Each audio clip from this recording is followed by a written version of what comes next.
70 fotografías históricas que tienes que ver. Especial Estatua de la Libertad.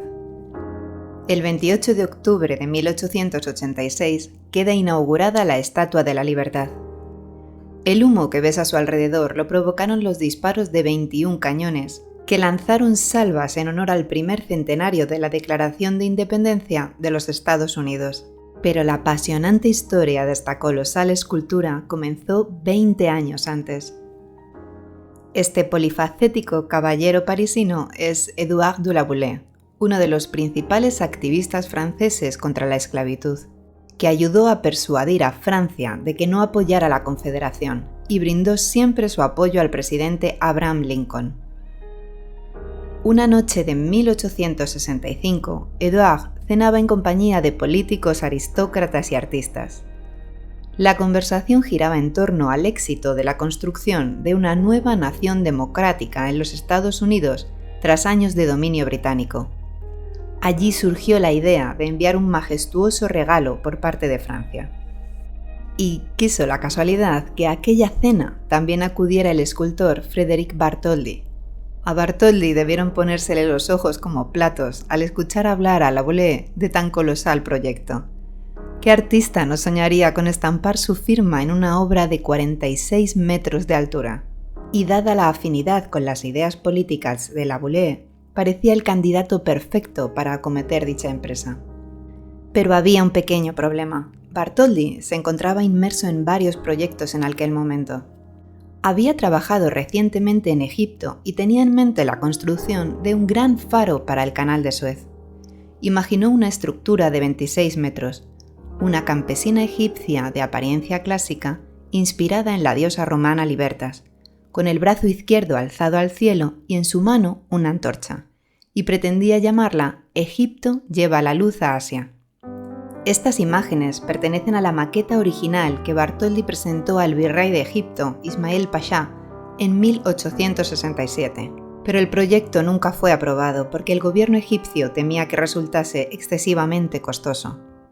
Al fin, en 1870, Bartholdi acepta la oferta de la Boulaye y realiza varios modelos de arcilla de esa gran estatua que Francia regalaría a los Estados Unidos. Él siempre defendió que había realizado una propuesta completamente nueva, pero el parecido de las figuras es innegable. De hecho, se parecen hasta en el nombre. Este nuevo proyecto lo tituló La libertad iluminando al mundo. Bartholdi viajó a Estados Unidos en 1871 para presentar el proyecto al gobierno y al entonces presidente Ulysses S. Grant. La idea inicial despertó gran interés. El siguiente paso era encontrar la ubicación más adecuada para su obra. El lugar elegido fue la isla de Bedloe, que en el pasado había sido utilizada como estación de cuarentena, prisión, residencia de verano y hospital. En la isla había una instalación militar con forma de estrella, el Fuerte Booth, que protegió la costa de Nueva York. El escultor vio en aquella estructura fortificada la base perfecta para su obra y la imaginó como podemos ver en esta acuarela pintada por el propio Bartholdi en 1875. Pero aún quedaban 11 largos años llenos de trabas e impedimentos para que este sueño se hiciera realidad. En el acuerdo entre naciones se estableció que la fabricación de la estatua se realizaría en Francia y el pedestal correría a cargo de los Estados Unidos. 60 artesanos de la compañía metalúrgica Jaeger Gauthier Company fabricaron la piel de Liberty, repujando finísimas láminas de cobre, a las que daban forma a partir de gigantescos moldes de madera. Los trabajadores crearon modelos a escala de cada sección, colocando capas de yeso sobre listones y vigas de madera. Si te fijas bien, en la mayoría de estas imágenes puedes ver a Bartholdi supervisando el trabajo de los artesanos. Lentamente el proyecto iba tomando forma. Una a una se iban produciendo las piezas del colosal puzzle. La estructura de acero que lo mantendría en pie fue encargada al arquitecto Eugène-Emmanuel Viollet-le-Duc, pero su repentina muerte dio un tremendo giro a los acontecimientos. El propio Bartholdi contrató a un joven y brillante ingeniero de puentes llamado Alexandre Gustave Eiffel, el mismo que años más tarde llevaría a cabo la construcción del mayor emblema de Francia, la Torre Eiffel. La estatua se construyó al completo en París, sostenida por un innovador esqueleto de hierro forjado que aún hoy es objeto de estudio y admiración. Un inmenso armazón estructurado en 3 partes. Una gran torre alrededor de un pilón de 21 metros y un ligero armazón secundario que unía cada capa de piel con la estructura central. Fuerte pero flexible, que le permitiría contraerse y expandirse con los cambios de temperatura e incluso balancearse hasta 12 centímetros. Su aspecto exterior es el de una diosa del mundo antiguo, pero su interior es una maravilla de la ingeniería moderna. En 1884, Bartholdi informó al gobierno de los Estados Unidos de que la estatua estaba terminada, y el 4 de julio de ese mismo año se formalizó su donación. Por parte de Francia todo estaba listo para que Liberty comenzase su travesía transoceánica. Pero mientras tanto, Estados Unidos no había cumplido con su parte del trato. Según lo acordado, ellos deberían hacerse cargo de la construcción y financiación del pedestal de 47 metros sobre el que descansaría la estatua. Pero la crisis económica retrasó su construcción hasta 1885.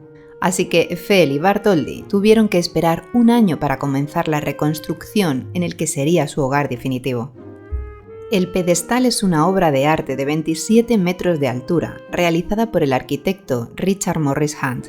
Su misión era crear una construcción capaz de soportar el peso de la estatua más grande del mundo hasta la fecha, y que su diseño la realzase sin eclipsarla. No cabe duda de que Morris cumplió con creces su objetivo, y dicha edificación se alza sobre los cimientos diseñados por el general y también arquitecto Charles Palmerston, que también fue supervisor de la construcción de la estatua.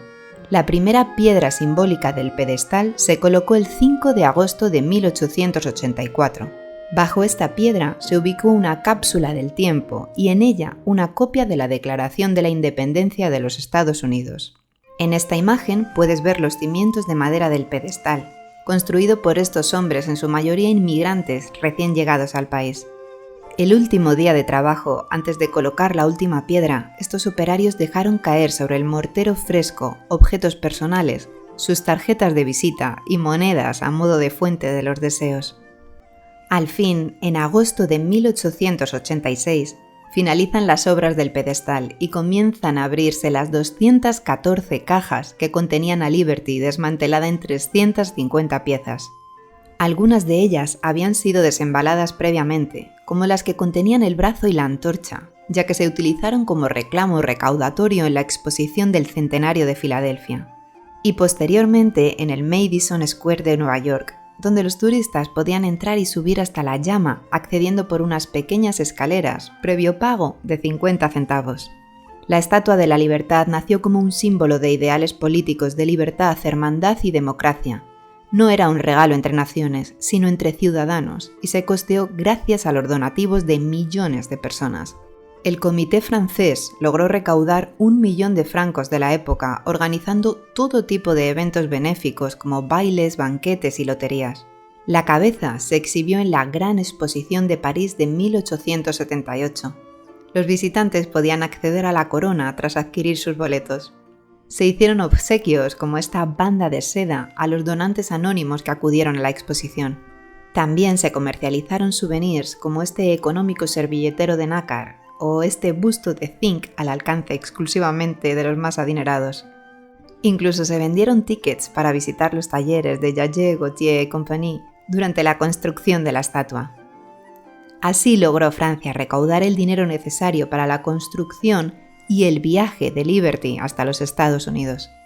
Por su parte, los estadounidenses cumplieron con dificultad su parte del acuerdo.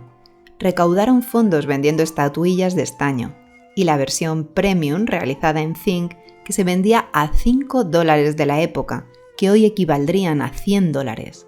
Se organizaron todo tipo de eventos como obras de teatro, combates de boxeo. El propio Bartholdi escribió e ilustró un informe de la construcción que se comercializó en ayuda a la campaña estadounidense. Incluso el comité americano emitió certificados que se entregaron como reconocimiento a los donantes. Y la exhibición de arte de 1883, en que se leyó por primera vez el poema escrito por Emma Lazarus, El nuevo coloso, recaudó $15.000. Quédate hasta el final del vídeo si quieres escuchar este soneto. Pero todos estos esfuerzos no fueron suficientes. De hecho, poca gente sabe que la construcción del pedestal se interrumpió en varias ocasiones por falta de fondos, y que solo pudo completarse gracias a la intervención de este hombre, Joseph Pulitzer.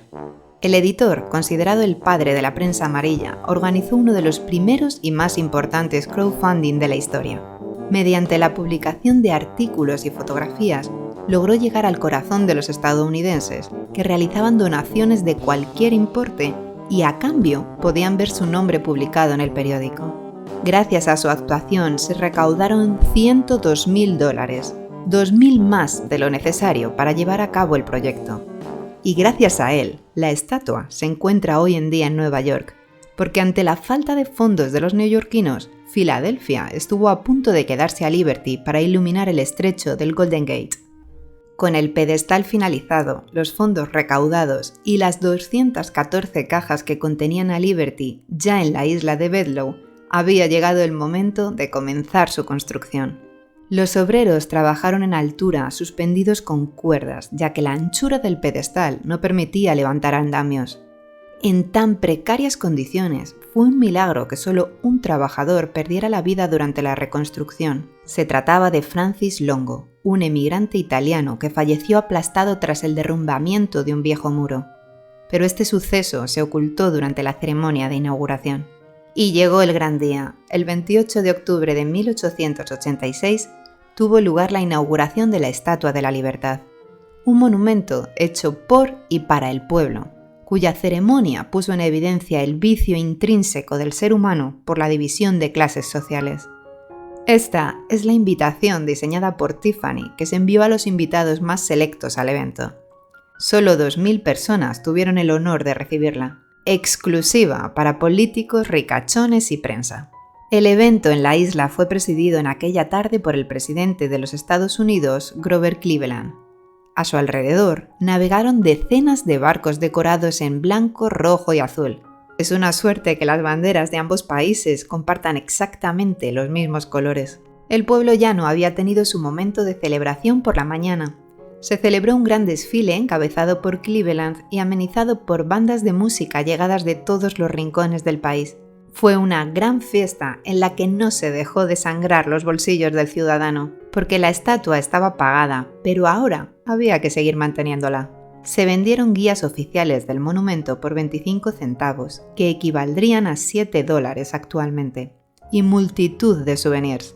Y algún futuro empresario incluso aprovechó el momento para vender programas no oficiales con los eventos de la jornada. Desde aquel día, la Estatua de la Libertad se convirtió en el mayor icono de los Estados Unidos y hay un sinfín de acontecimientos históricos ligados a ella, que si lo deseas puedo contarte en próximos vídeos. No como el mítico gigante griego de bronce, de miembros conquistadores a horcajadas de tierra a tierra. Aquí en nuestras puertas, del ocaso bañadas por el mar, se yerguerá una poderosa mujer con una antorcha, cuya llama es el relámpago aprisionado, y su nombre, Madre de los Desterrados.